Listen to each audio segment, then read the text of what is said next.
primeiramente, eu gostaria de contextualizar um pouco a inserção do psicólogo na vara de infância e juventude, né, que se dá através do artigo 151 do ECA, que diz que compete à equipe interprofissional, entre outras atribuições que lhe forem reservadas pela legislação local, fornecer subsídios por escrito, mediante laudos, ou verbalmente na audiência, e bem assim desenvolver trabalhos de aconselhamento, orientação, encaminhamento, prevenção e outros, tudo sob a imediata subordinação à autoridade judiciária, assegurada a livre manifestação do ponto de vista técnico, né? Isso significa que nos cabe uma função de assessorar ao juiz, né, o que é feito por escrito nos autos, né, o que a gente chama de o processo, né. Agora, cabe esclarecer também que na vara de infância nós não fazemos perícias, né, mas sim parecer. Provavelmente vocês devem estar se perguntando por que disso, né? E ocorre que na vara nós possuímos uma situação bastante complexa, né? Primeiramente, eu acho que cabe refletir sobre as condições de atuação dentro de um ambiente de trabalho, onde não se dispõe de privacidade para o atendimento, né? O que dificulta, às vezes, até o nosso pensar, né? E que questiona a ideia que a gente tem de setting, né? Não tem exatamente uma neutralidade lá dentro, né? A gente tem que pensar também na questão do viés institucional, mas também tem uma outra questão importantíssima, que é a clientela que busca o fórum, né? As situações que se nos apresentam. A clientela que busca o fórum, ela vem porque ela esgotou todos os recursos que ela tinha para lidar com uma situação conflitiva. Ela vem como alguém que vai para um pronto-socorro, né? E isso nos cria situações onde a gente tem que tomar uma decisão, né, ou pensar uma solução para o caso imediata, mesmo que a posteriori, né, isso seja mudado. Então, o que isso caracteriza? Caracteriza que a gente vai trabalhar com um parecer que não é conclusivo e que é diferente de uma perícia, né? Nós vamos fazer um diagnóstico situacional, né? Bom, e o que isso tem a ver com a questão dos casos de abrigamento, que é o que está em pauta aqui hoje, né? Por exemplo, é bastante comum chegar uma mãe no fórum que acabou de ter um filho e ela diz que vem doar esse filho, né? Que ela não tem a mínima disponibilidade para estar com esse filho, né? A gente tem que fazer uma avaliação na hora para ver se é isso mesmo, né? Às vezes, quando essa mãe a gente percebe que tem uma certa dúvida, a gente marca uma outra entrevista, mas a gente sabe que não pode perder tempo porque tem um bebê em jogo, né? E na hora que a mãe decide, né, o que fica evidente, que ela realmente quer dar esse bebê em adoção, então a gente tem um bebê que vai para uma instituição, né? Então, ou seja, a gente se depara com uma situação de abrigamento. Nós temos que tentar agir da forma mais rápida possível, né? Porque a gente sabe que esse afastamento, né, é prejudicial à vida emocional do bebê, tá? Aí o que todos os teóricos já escreveram sobre esse assunto. Acho que aí eu não preciso estar falando sobre isso, né? Mas ocorre que nós temos que tentar intervir o mais rápido possível, né? Então, procurar uma instituição para essa criança, né?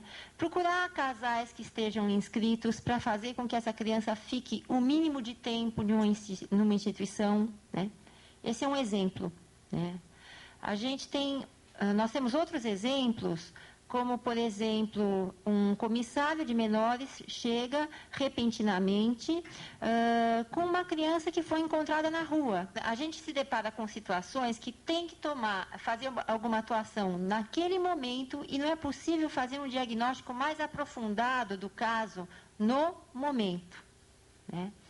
Então, por exemplo, nesse caso de que aparece uma criança que o comissário traz, né? Comissário é o nome antigo que eles utilizam até hoje, na verdade seria o corpo de voluntários, né? A palavra menor também está extinta do ECA, mas é a palavra que circula na vara, né? E a gente tem que colocar aquela criança em algum lugar, porque ela não vai dormir na rua, né? Então, a gente acaba tendo que sugerir uma medida de abrigamento e depois, em conjunto com o SOS, com a instituição, ir atrás dos familiares, né, e poder reconstruir a história daquela criança para entender o que levou-a àquela situação. E aí a gente vai tentar trabalhar para resgatar os vínculos e fazer com que ela saia da condição de abrigamento, né? Então, nós vamos proceder posteriormente, novamente, com entrevistas com a criança, né? Entrevista com os familiares, contatos com os membros da instituição que a estão acolhendo, né? E tudo isto vai fazendo com que nós escrevamos um outro parecer. Então, tem um acompanhamento do caso, não é uma coisa que a gente atende uma vez, né? E fecha um diagnóstico. E um diagnóstico fechado é mais característica da perícia, né? Que não é o nosso caso. Um outro exemplo que eu lembro, que tem bastante a ver com isso, é de um pai que procurou a vara. Ele era viúvo, cardíaco, ele estava sozinho com 2 filhos, não tinha outros familiares. E ele me relata que ele saía às 5h30 da manhã de casa para procurar emprego e que, em função disso, os filhos dele estavam largados em casa, que eles não estavam podendo frequentar a escola, porque ou ele procurava emprego ou ia levar os filhos na escola, e que também ele tinha ficado muito preocupado com uma situação de que o gás na casa havia vazado. Então, assim, quando a gente escuta uma situação dessas, né, não dá para não pensar em um abrigamento momentâneo, né? Porque se a gente pensar no ECA, não está sendo respeitado o direito ao estudo e até à vida, porque essas crianças estão em situação de risco, né? Então, é preciso considerar isto e, num momento, possibilitar um abrigamento para depois ir averiguando melhor, né, qual é a situação desse pai, quais as possibilidades de modificar essa situação. Que isso se dá através do acompanhamento do caso. Então, nós trabalhamos com parecer, acompanhamento, parecer e parecer e parecer em entrevistas, até que a gente consegue encerrar o caso.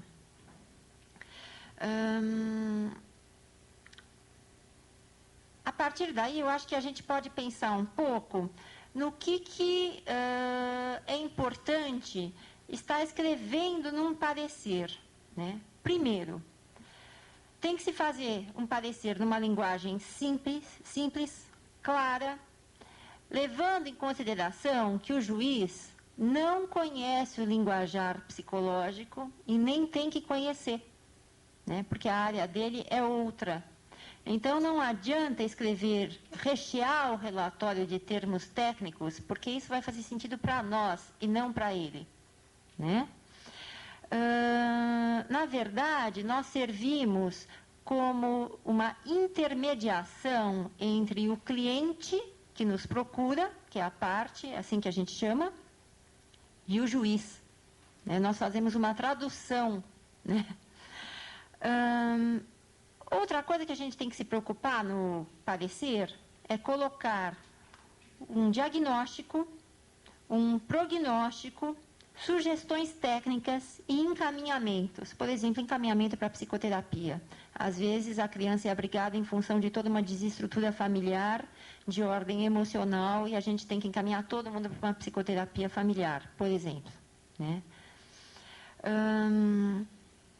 Outra preocupação, eu acho, com relação aos pareceres, é não se colocar numa posição julgadora ou punitiva, mesmo porque a gente tem que considerar que já estamos dentro de uma instituição que pensa de uma maneira julgadora e punitiva, Tendo tudo isso em vista, a gente tem que tomar mais cuidado ainda com o que se escreve.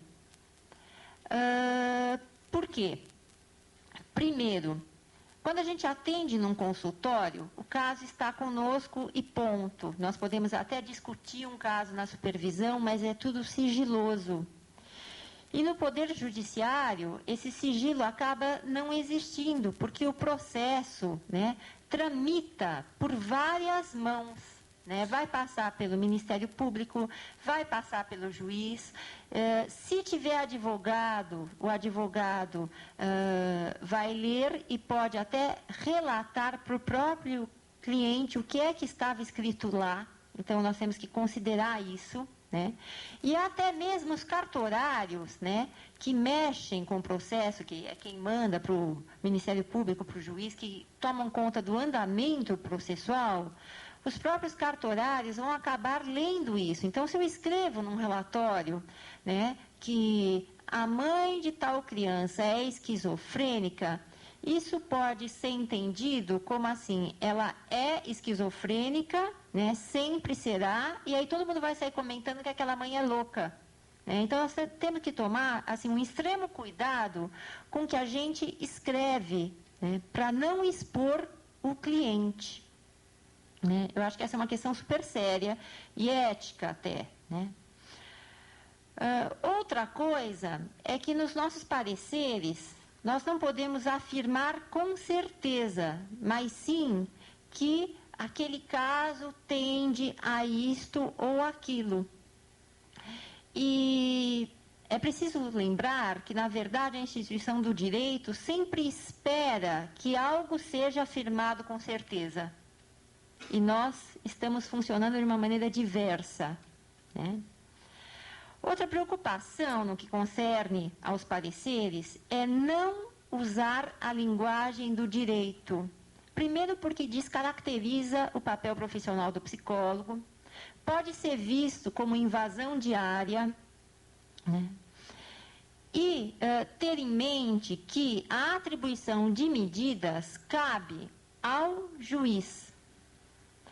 A questão de sugerir medidas é um tanto quanto polêmica. As medidas que são consideradas judiciais mesmo têm que caber única e exclusivamente ao juiz. Por exemplo, uma destituição do pátrio poder é uma medida que eu penso que jamais pode ser sugerida por um psicólogo, em que ela implica num processo, quando o juiz começa a pensar numa destituição de pátrio poder, aquilo é publicado no Diário Oficial, né?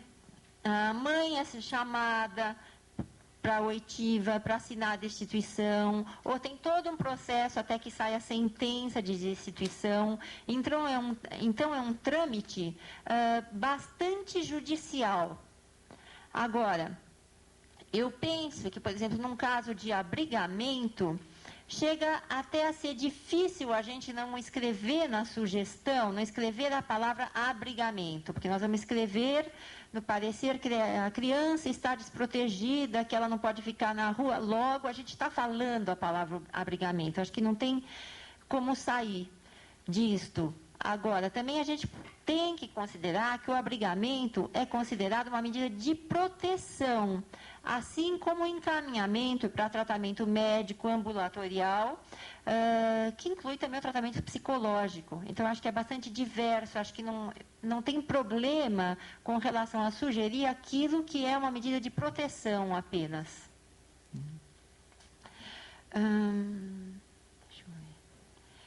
Eu acho que é importante a gente ter em mente que, no nosso parecer, colocar só aquilo que é estritamente necessário para a decisão judicial. Uma, para não expor a pessoa, então tem uma série de dados que a gente tem, mas que não devem ir para o parecer. Né? E porque a decisão, ela traz consequências que, se bem administradas, podem ser bastante benéficas para a criança envolvida. Mas, se mal administradas, elas podem trazer consequências funestas, gravíssimas para a vida dessa criança. Durante o acompanhamento do caso, além de nós fazermos uma série de entrevistas com a família, nos cabe também entrar em contato com as instituições que abrigam as crianças, já que estamos falando dos casos de abrigamento, né? Para saber dos dados que elas têm para contribuir, que possam consubstanciar o nosso parecer.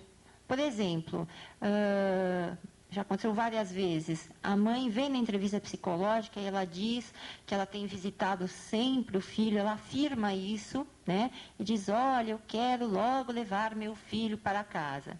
E aí a gente liga para a instituição, e a instituição diz que faz 3 meses que a mãe não aparece. Nós também solicitamos para a instituição relatórios por ofício. E aí nós temos um problema, porque nós também recebemos muitos relatórios que não são elaborados por técnicos, né? Então, já me chegou o relatório, é uma pena que não dá para tirar xerox disso, porque é considerado sigiloso, mas assim, João está estudando na 4ª série, está bem adaptado, é disciplinado, ponto, né? Assinado pelo diretor da instituição, que é um leigo, né? E essa é uma questão super séria, porque a maioria das instituições, pelo menos aqui em São Paulo, elas são geridas por leigos. Ou se não são, também não tem a mínima preocupação em colocar os técnicos lá dentro. Elas têm um cunho assistencialista. Isso nos coloca numa situação muito difícil, né? Porque a gente fica trabalhando quase que sozinhos, né? Inclusive, a gente tem que ter uma crítica com relação a esses relatórios, porque às vezes vem assim escrito, fulaninho fica sempre ausente da instituição. E se a instituição é ruim, ele se ausentar é um indicador de saúde mental da criança, né? E não o contrário. Falta pouco tempo para falar, mas eu queria garantir de dizer o seguinte, que quando nós atendemos para fazer um diagnóstico, né, e um parecer, o nosso objetivo primeiro é o bem-estar da criança. Ainda que nós conversemos com a família, com todos os envolvidos, o objetivo primordial nosso é o bem-estar da criança, porque é uma vara de infância e juventude. Outra coisa que eu acho que é bastante importante colocar é que o abrigamento é considerado, pelo próprio ECA, uma situação de caráter provisório e excepcional, que deve ser usado em último caso, apenas como último recurso. E é o que nós fazemos. Inclusive, quando a gente tem que mandar uma criança para o abrigo, a gente faz questão de explicar para a família o quanto aquela medida está sendo prejudicial, que não é o lugar mais legal para alguém ficar. Até porque tem pais que têm uma ideia de que estão mandando o filho para o colégio, que vai dar tudo para ele, né? E a gente trabalha no sentido contrário, mostrando que não, e inclusive a gente acaba sugerindo no relatório algo do tipo acompanhamento do caso, por exemplo, por 120 dias. Para quê? Para não morrer pura e simplesmente, não foi lá e abrigou, mas sim para ter um tempo de trabalhar com a família, tentar reestruturar para que ela reassuma essa criança. Então, bem resumidamente é isso, porque acho que teria muito mais coisa para falar. É isso.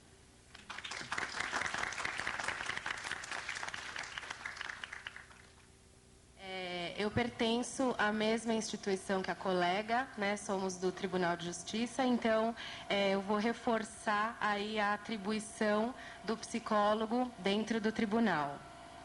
A nossa competência, né, conforme consta do estatuto, que vocês estão lendo aí, compete à equipe interprofissional, dentre outras atribuições que lhe forem reservadas pela legislação local, fornecer subsídios por escrito, mediante laudos ou verbalmente na audiência, e bem assim desenvolver trabalhos de aconselhamento, orientação, encaminhamento, prevenção e outros, tudo sob a imediata subordinação à autoridade judiciária, assegurada a livre manifestação do ponto de vista técnico.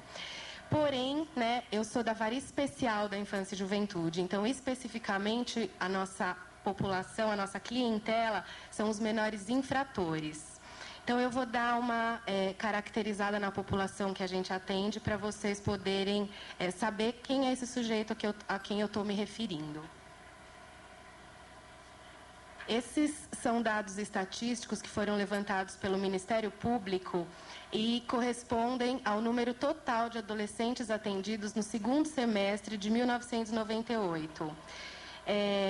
Então, eles são, né, os autores de atos infracionais, prioritariamente do sexo masculino.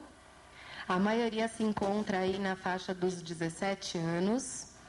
A maioria são provenientes do estado de São Paulo. Nós atendemos, né, todo o estado de São Paulo, inclusive outras comarcas. A questão aí de estar ou não estudando, né, conforme vocês podem ver, está relativamente equilibrada. Esse é um perfil que, apesar de ser do segundo semestre de 98, né, se mantém. Grau de instrução, a maioria, né, em 5ª a 8ª série, brancos, né, católicos, residem em casa própria, renda familiar bem baixa, como vocês podem perceber.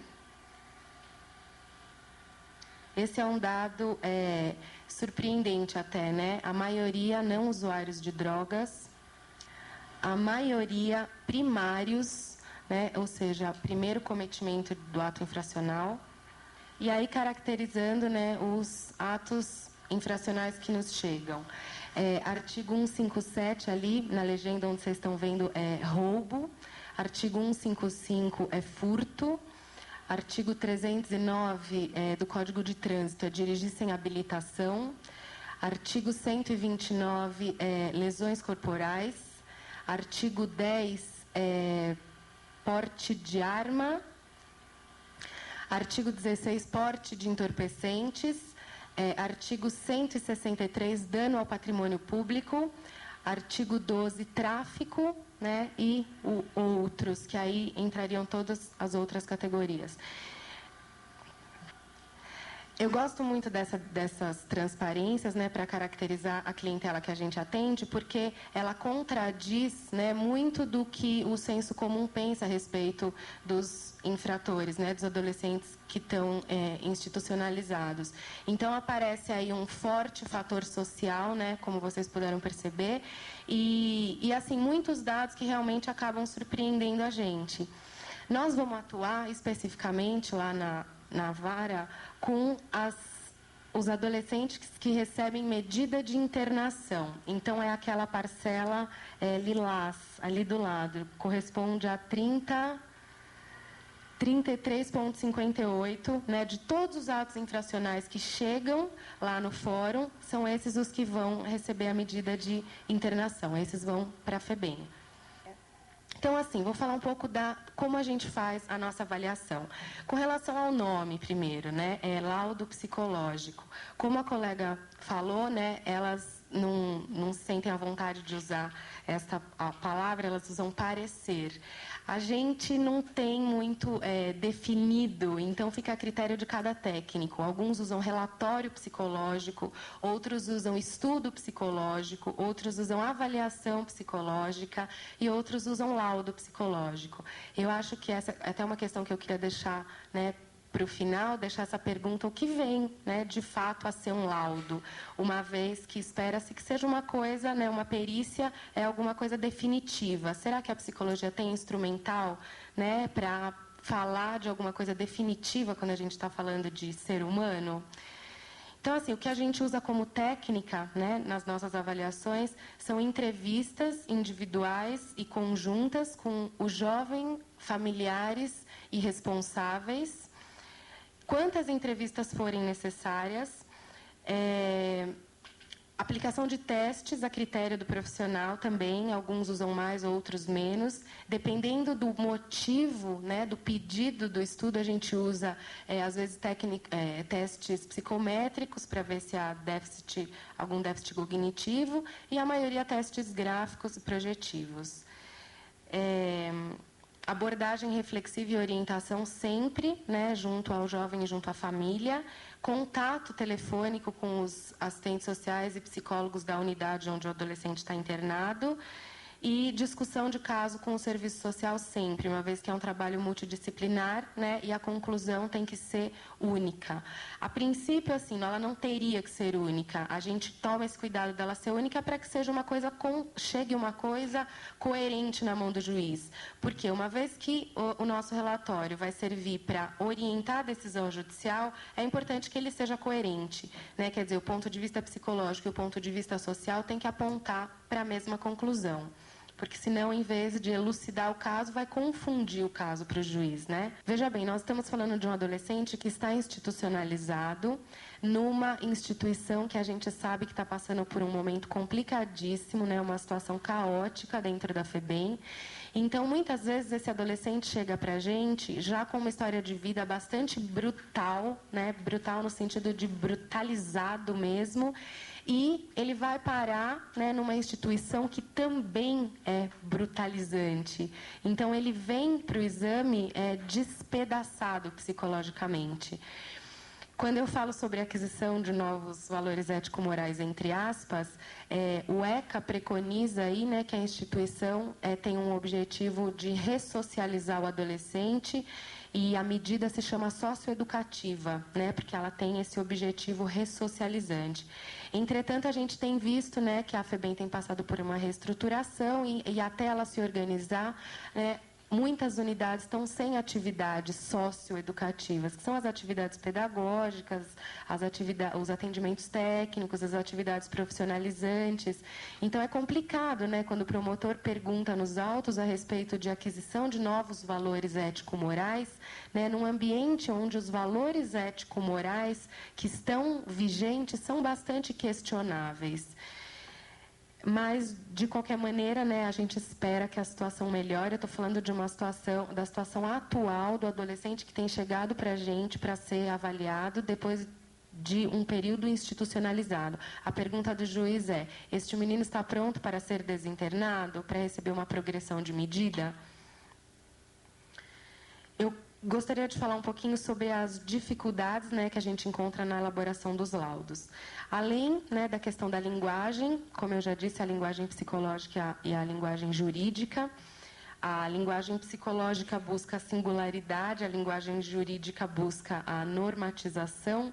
A gente tem, né, o agravante aí da grande número de casos a serem atendidos, ou seja, a demanda e os prazos curtos que a gente dispõe. Então, muitas vezes a gente, né, pode solicitar para o juiz a prorrogação do prazo para a entrega do relatório, mas, mesmo assim, o número de atendimentos que a gente tem, na maioria das vezes, é muito menor do que, de fato, a gente gostaria de atender aquele rapaz. Uma outra dificuldade é com relação ao conceito aí de periculosidade, né, que também é um conceito jurídico. A gente também tem que tomar o cuidado de não entrar na seara jurídica, como a colega já disse, que é competência dos magistrados. Porém, espera-se que a gente possa predizer o comportamento futuro desse adolescente quando ele for desinternado. Então, é a grande pergunta: ele vai voltar a infracionar?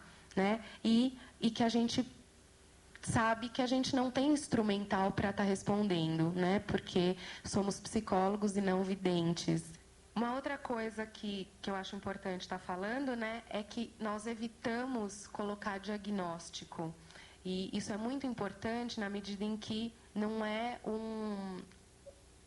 a gente está falando de uma pessoa em desenvolvimento, né, de um adolescente. Então, qualquer coisa que seja definitiva acaba impressionando. A questão do diagnóstico, do mau uso de algum termo, acaba sendo compreendido, né, pelo juiz e pelo promotor como uma coisa, um estereótipo, um rótulo, e que o menino não vai se livrar nunca. Então, muitas vezes a gente pede avaliação psiquiátrica para o psiquiatra da FEBEM e vem um diagnóstico, um transtorno disruptivo de comportamento, um distúrbio de conduta. Quer dizer, e daí, né, quando a gente já vem com esse diagnóstico nos autos, no processo, quando a gente vai estar fazendo um relatório de desinternação desse menino, mas como o psiquiatra disse que ele tinha distúrbio de conduta, né? Então, é todo um trabalho aí de argumentação, né, para tentar colocar aquilo dentro de um contexto. Quer dizer, e mesmo que ele tenha o tal distúrbio de conduta, o estatuto prevê, né, que a medida de internação ela é até 3 anos. Não tem como manter o menino indefinidamente internado. Então, tem que tomar cuidado com os termos que se usam e evitar, né, os diagnósticos.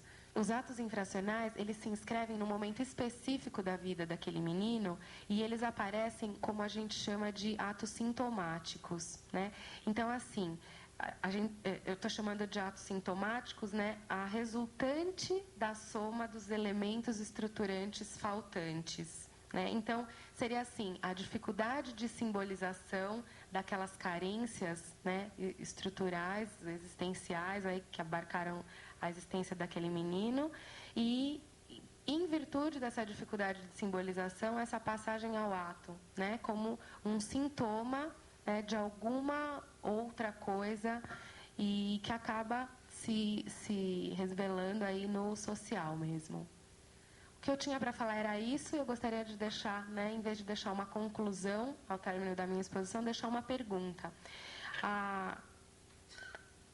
Por sugestão da minha colega, eu, antes de vir para cá, né, fui olhar no dicionário a definição da palavra laudo.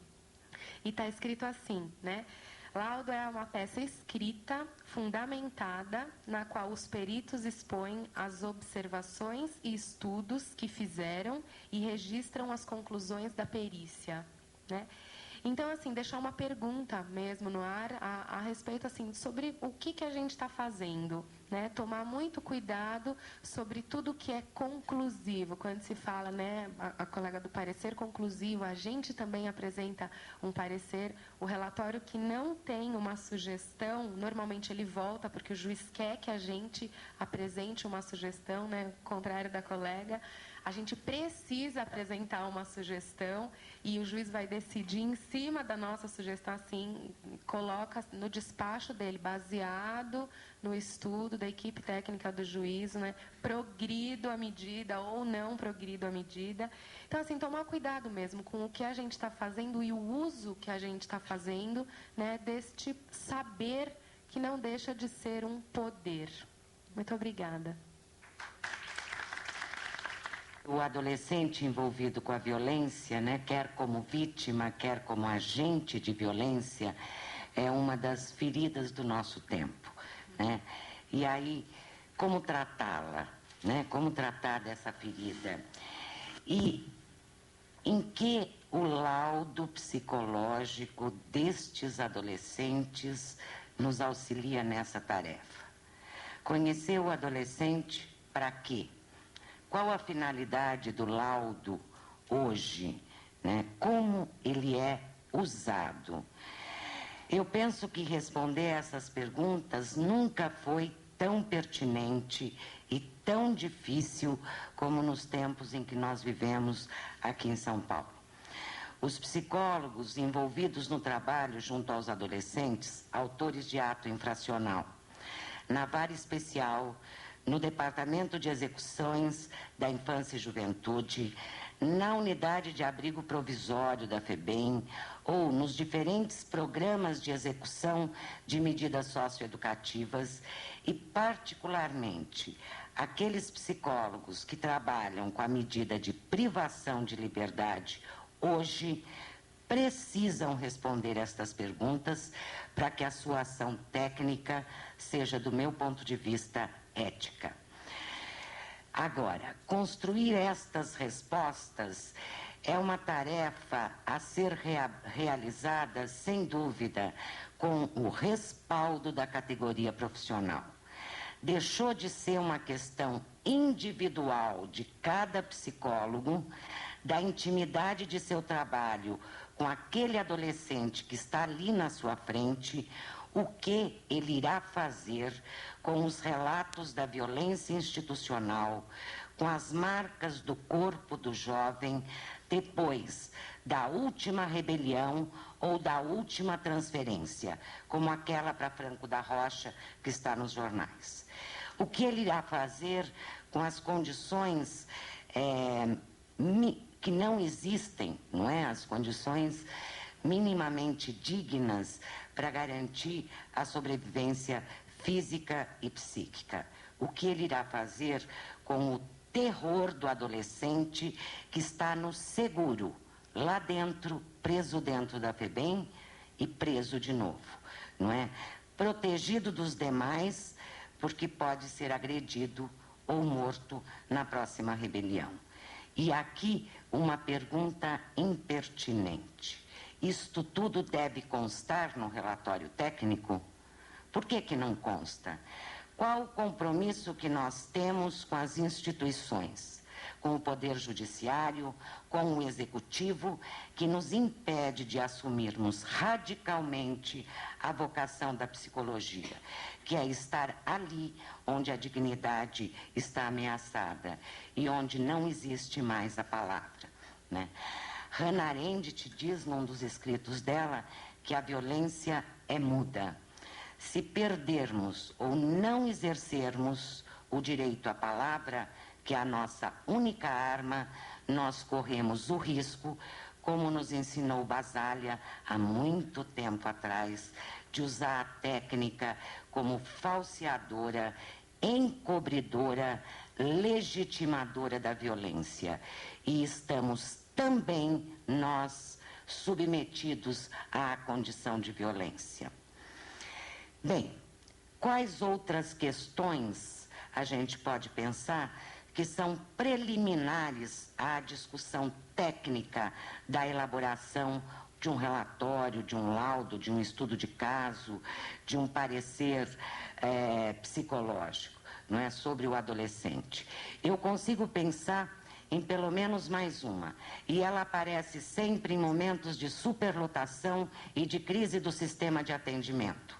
Os relatórios, pareceres, laudos, qualquer que seja o nome, sob encomenda. Ou seja, para agilizar o fluxo, abrir vagas nos internatos, é necessário que os relatórios encaminhados ao Poder Judiciário proponham a desinternação a qualquer custo. Ou, em situações mais limites ou mais dramáticas, ocorre o seguinte: o jovem de 18 anos, jovem adulto, que ainda está no internato, cumprindo medida socioeducativa, pode ter sua desinternação encomendada ou apressada, porque, em saindo, caso cometa outro delito, não irá mais retornar aos internatos ou aos cárceres destinados ao adolescente. A consequência mais banal disto tem sido, infelizmente, o litígio entre a equipe técnica da instituição executora da medida, que é a FEBEM São Paulo, e os técnicos do Poder Judiciário. Do meu ponto de vista, esta é uma falsa questão. Na verdade, esta é uma questão que diz respeito a todos os psicólogos e não só para aquele que vive a condição de coerção na instituição, porque fica evidente, é só ler o relatório, a inadequação das condições em que são realizados os relatórios, que retiram a credibilidade do estudo apresentado, por mais esforço e competência que haja do técnico, embora às vezes, aqui entre nós, falte competência. Nunca, como agora, se exigiu do psicólogo as 3 condições que considero indispensáveis para o exercício ético do trabalho na área: clareza política, competência técnica e condições emocionais. A ausência de qualquer uma destas condições, neste tempo de profundo mal-estar, coloca para o psicólogo o risco da omissão, da cumplicidade, do conformismo e, portanto, auxilia com as nossas práticas a naturalizar a violência desta instituição frente à qual os adolescentes se adaptam. Neste processo de socialização, os adolescentes desenvolvem novos padrões de conduta que não são de acomodação, nem de passividade, nem de submetimento. Pelo contrário, as rebeliões, os seguros, as brigas entre eles, as mortes, são exemplos de que suas condutas se tornam cada vez mais violentas. O que nós vamos fazer com isto? Não há neutralidade possível frente à violência. O Código de Ética da nossa profissão e o Estatuto da Criança e do Adolescente são balizadores da nossa conduta profissional.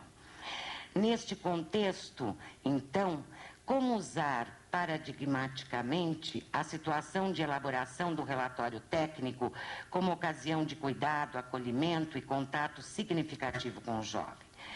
Nós vivemos um momento tão paradoxal que falar em cuidado, acolhimento, se torna meio ridículo, né? Porque como realizar isto se o psicólogo faz o seu trabalho de entrevista com o adolescente em uma mesa, em uma sala, junto com mais 6 técnicos, psicólogos e assistente social, que atendem simultânea e ininterruptamente tantos outros adolescentes. E tem, muitas vezes, 60 minutos para atender o menino, pela primeira e única vez, e fazer o relatório que será encaminhado para o judiciário e muitas vezes irá definir ou irá contribuir em muito, né, para a atribuição da medida socioeducativa. E aí eu fico pensando nessas situações, por que esse psicólogo que trabalha nestas condições não procura o conselho da sua categoria profissional para falar destas condições de trabalho que comprometem o exercício ético da sua prática profissional e retiram, sem dúvida, a sua dignidade, né? E do adolescente também. Bom, permanecendo com todas estas questões que estão presentes no cotidiano, né, do trabalho, mas nos aproximando um pouco mais do tema, eu vou usar como referência o documento Relatório Técnico produzido pela extinta Coordenação de Projetos Especiais da FEBEM São Paulo, em 98, um dos relatores está aqui na plateia. Ali, o relatório técnico é conceituado como uma exposição escrita pela qual se apresenta uma análise detalhada e consistente de um conjunto de informações sobre o adolescente, obtidas através do estudo de caso e da intervenção técnica.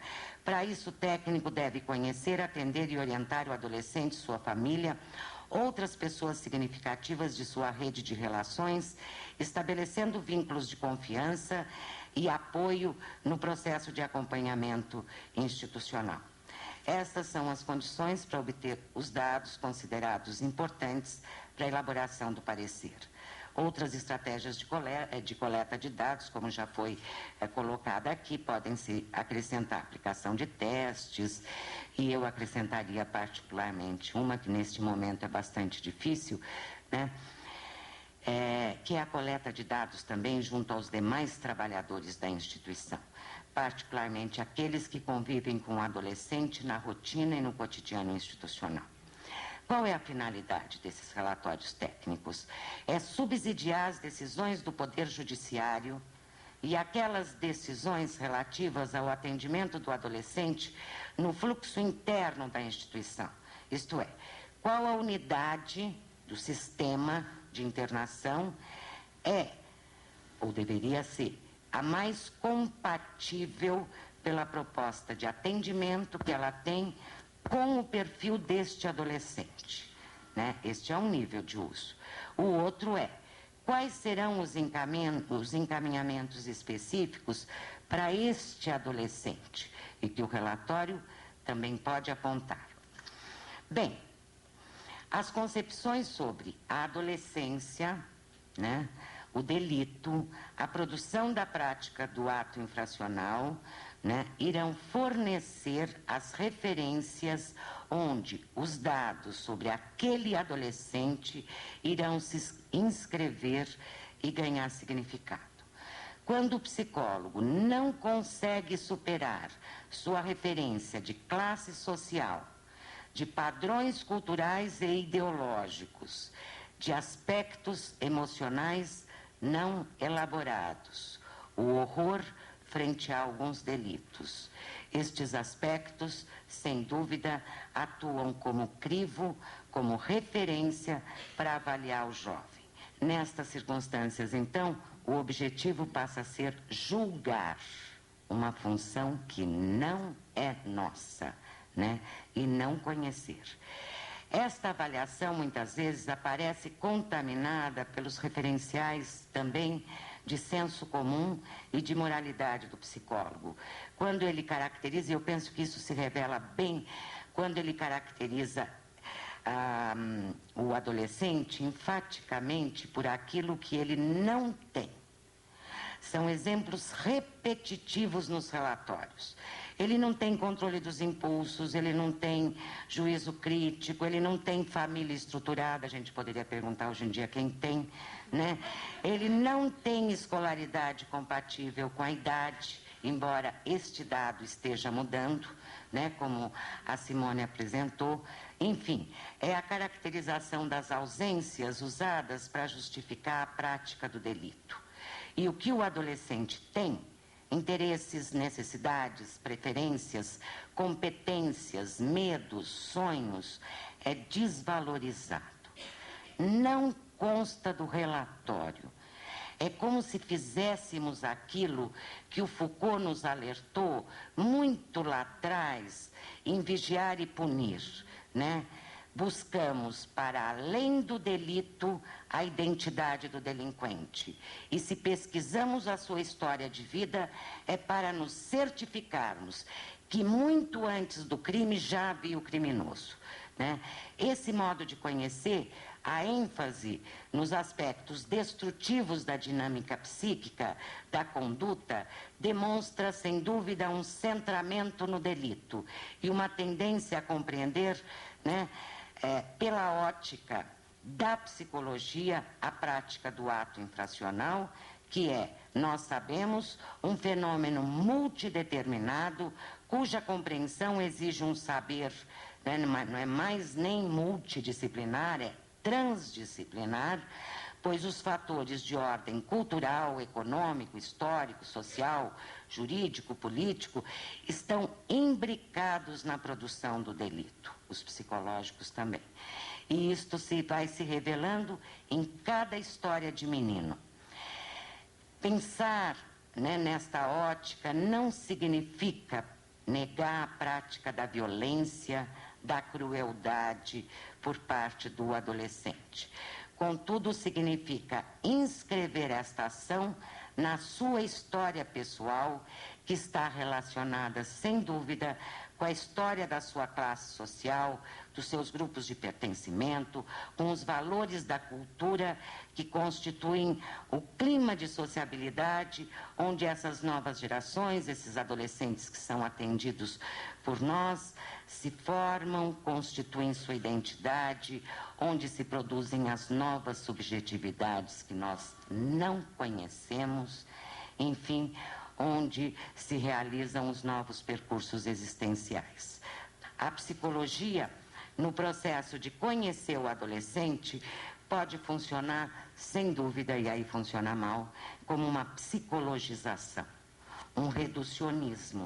Assim como é reducionismo explicar exclusivamente pela pobreza, por fatores socioeconômicos, a prática do delito.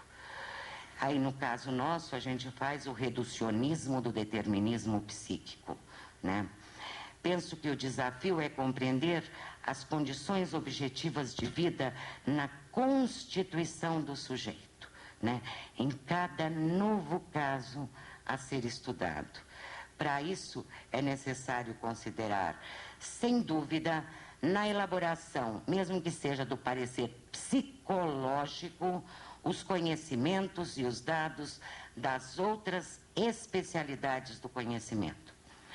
Outro equívoco que a gente corre muitas vezes é o risco da patologização de características próprias da idade, né?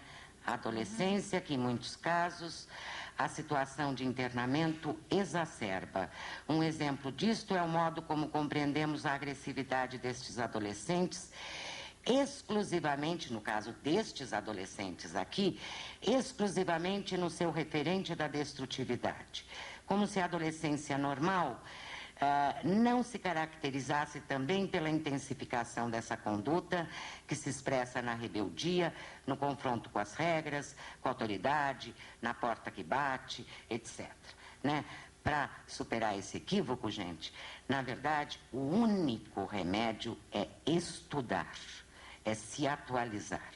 Nesse sentido, nunca se produziu tanta bibliografia sobre o tema, sobre adolescente, sobre juventude, sobre adolescência, juventude e violência, como atualmente no Brasil e no mundo. Por quê?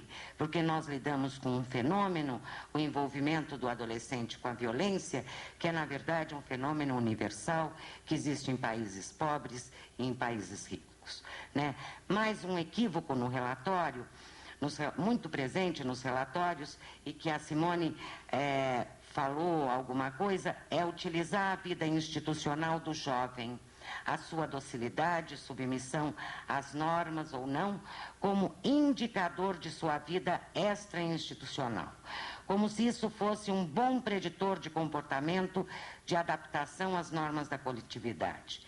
A conduta institucional, principalmente em um momento de crise, como hoje, não é? Fala de como o jovem se organiza para sobreviver na instituição.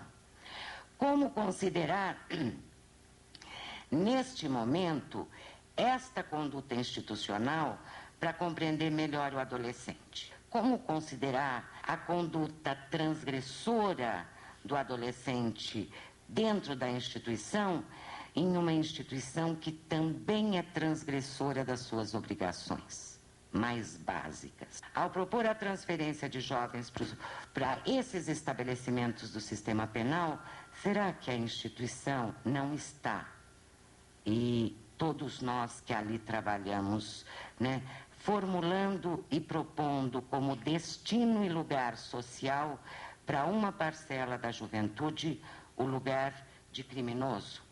Ao tratar e olhar estes jovens como criminosos, necessitados de rigorosa vigilância, né?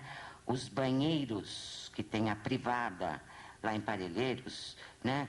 Eles são expostos, é um verdadeiro panóptico. De qualquer lugar que você esteja, você controla o menino tomando banho, no vaso sanitário, né? Então, ao tratar e olhar estes jovens como criminosos, necessitados de rigorosa vigilância, não se está ativamente produzindo-os como criminosos, não se está formulando, na verdade, uma profecia autorrealizadora, né?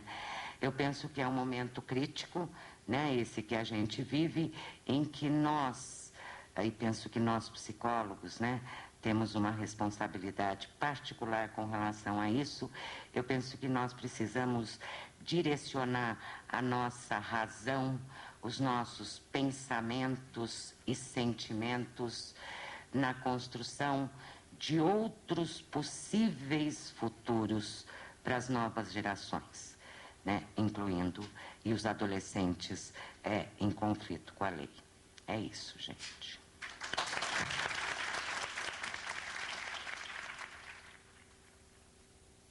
Em nome da ABRAPE, do Conselho Federal de Psicologia, da Associação Brasileira de Psicologia Jurídica e do Conselho Regional de Psicologia de São Paulo, agradeço imensamente a presença de vocês, a presença dos oradores, né, que de forma brilhante nos conduziram para as questões que discutimos essa noite, e até uma próxima oportunidade.